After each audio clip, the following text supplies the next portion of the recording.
President Trump said that the Navy, the U.S. Navy, is going to begin escorting tankers through the Strait of Hormuz, and that will begin very soon. And he said, quote, many countries will be sending warships to keep the strait open and safe, unquote. The administration's been talking about potential Navy escorts for more than a week now. Shipping executives tell CNN that all their requests for escorts have, as of now, been rebuffed.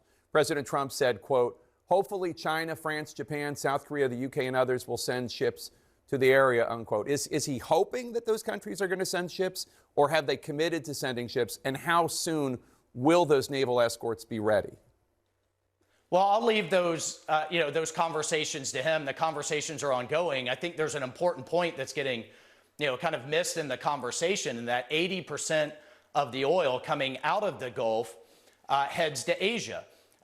Only about 7-8% heads to the Western Hemisphere. And thank God for President Trump's energy dominance agenda.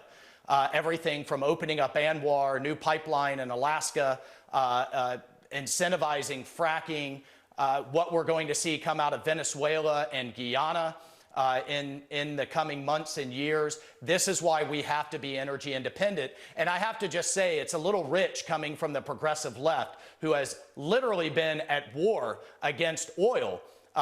Literally, we're putting policies in place to drive up the price of oil in order to force Americans to buy EVs and go to wind and solar, are now suddenly celebrating it or decrying the lack of it. Like I said, it's a little bit rich. We have the energy dominance in place. But to your point on escorts, look, back in the 80s, under the tanker wars, then the last time Iran tried to constrain global energy supplies, you had French, United Kingdom, even Soviet Union forces in there escorting their tankers out that were heading to their markets. And I think that's what President Trump is calling upon the world, saying the entire world is affected.